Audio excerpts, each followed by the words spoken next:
Welcome to Movie Recap, a channel dedicated to those addicted to movies. Our focus is to showcase the best recap of your favorite flick. Sit back, grab your popcorn and get ready to be amazed by the Lobster. David is transferred to a hotel for singles in a dystopian world where stringent regulations are in place to promote love. He has 45 days to find love or he'll turn into a lobster. David's quest for love depends on the other guests at the hotel, each of whom has a different goal in mind. David discovers, without realizing it, that there are anarchists in the woods who forbid coupling. Finding true love doesn't come with an automatic emotional switch off just because you're among them. Spoilers ahead. The movie begins with a woman driving along a road till she comes to a field with two tiny donkeys. It is set in the near future, most likely in Ireland. She exits her vehicle and shoots a donkey till it is no longer alive. David greets us upon arriving at the hotel with his brother, who has been transformed into a dog. In the city, individuals have 45 days to discover love, after which they will be transformed into any animal of their choosing. When David meets with the hotel manager, he expresses his desire to be transformed into a lobster because they both live to be 100 years old. In the hotel, where peculiar rules govern the lives of its inhabitants, David starts his day with an observant eye at breakfast. Three distinct women catch his attention: the nosebleed woman, always carrying a little pack of biscuits, the biscuit woman, known for her supposed lack of emotions, and the enigmatic heartless woman. As David acquaints himself with the others, he meets Robert, who has a distinctive lisp in his speech, and John, who faces the challenges of life with a disability. The uniqueness of each person in the hotel becomes apparent, setting the stage for a tapestry of unconventional stories. In an unexpected turn, John is called upon to share his personal tale during an assembly. He unfolds a poignant story about his mother, transformed into a wolf and confined to live in a zoo after his father left her for another woman. John's childhood memories involve tender moments of visiting his mother in her wolf form, a surreal and heartbreaking connection that speaks to the complex emotions that thread through the lives of the hotel's inhabitants. The hotel dwellers navigate their interpersonal relationships through various activities, including dances designed to foster connections. The chance for extended interaction comes during hunts, where they search for loners in the forest to pacify. The heartless woman, often described as emotionless and cold, emerges as an exceptional hunter among them. On a bus journey to one such hunt, David finds himself seated next to the biscuit woman. In a surprising turn, she makes a bold advance toward him before abruptly threatening to jump out of the moving bus. The unpredictable nature of their interactions adds layers of intrigue to the hotel's already peculiar dynamics. Amidst the peculiar rules of the hotel, there's a prohibition on self-abuse. The hotel manager enforces this rule strictly, allowing only mild victimization stimulation, not reaching climax. Robert, however,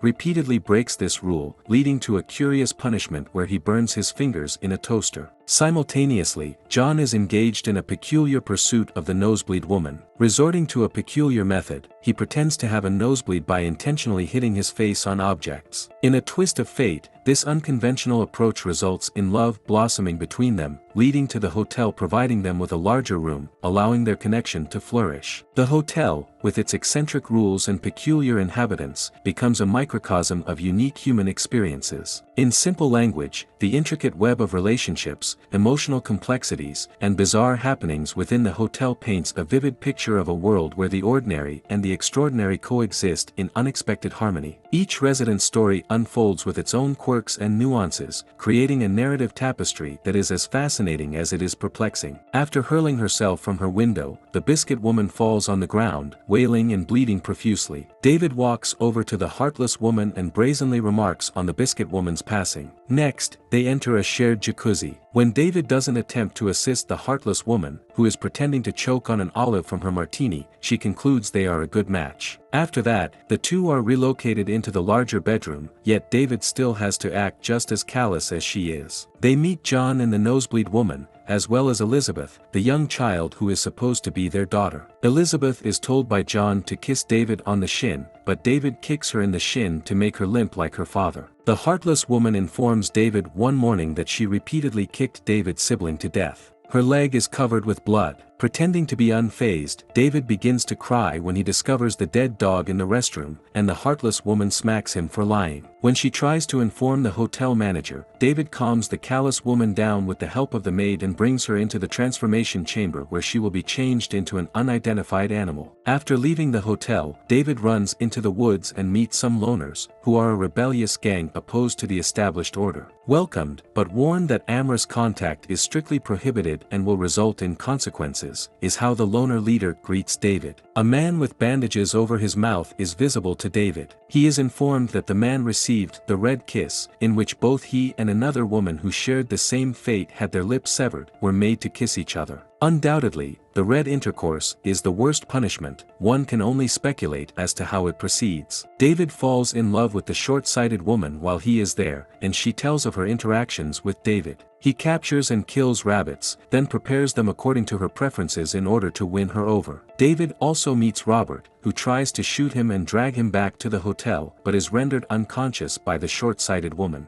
Weekly outings into the city are undertaken by the loners, who pose as a couple. David is matched with the short-sighted woman, and they get along just well as a real couple. Additionally, it is disclosed that the maid is collaborating with the loner leader and obtaining data from the hotel. David boards a yacht that John and his new family are on when the loners break into the hotel one night. When he tries to separate them, David is dismissed from the yacht because neither of them is interested in hearing his advice. The hotel manager and her spouse's chamber is entered by the loner leader within the establishment. She questions her husband's devotion for her while holding the manager at gunpoint. Sure, he answers, but when the husband is handed a gun to shoot her, he pulls the trigger, only to find out it's empty. The two are abandoned by the loners. A leader among the loners notices a growing connection between David and the short-sighted woman. Curiosity prompts her to read the woman's journal, uncovering a plan to escape to the city with David. Discovering this secret scheme, the loner leader takes matters into her own hands. Alongside the maid, they convince the short-sighted woman that a surgery in the city will restore her vision. However, the promise turns out to be false, leaving the woman blinded instead. In a dramatic turn of events, the short-sighted woman, using a knife, defends herself against the two women, tragically stabbing the maid in the process. When the truth unravels, and David learns of the short-sighted woman's drastic actions, he grapples with a sense of unease. Despite the unsettling revelation, he chooses to stay by her side, supporting her as she adjusts to her altered reality. Together, they navigate the challenges using her remaining senses, touch and smell. The conflict escalates when David confronts the loner leader. In a tense altercation, he takes matters into his own hands, tying her up and engaging in a fight. The confrontation reaches a critical point when David, angered and determined, leaves the loner leader at the mercy of stray dogs, ultimately dumping her into an open grave. With the loner leader out of the picture, David and the short-sighted woman embark on their journey to the city. In a quiet restaurant, they share a long meal together, savoring the moments that bind them. However, a dark turn takes place when David, entering the bathroom, grapples with his own emotions. In a moment of despair, he reaches for a knife, contemplating a drastic action that could alter his own reality. The outcome remains uncertain, as the story leaves this critical juncture unresolved. We really hope you enjoyed today's recap of The Lobster. Please leave a comment below of what you loved about the movie and why. Be sure to like the video and please don't forget to support our channel by subscribing so you don't miss any amazing content. Until next time, lights, camera, action. We look forward to seeing you in our next video.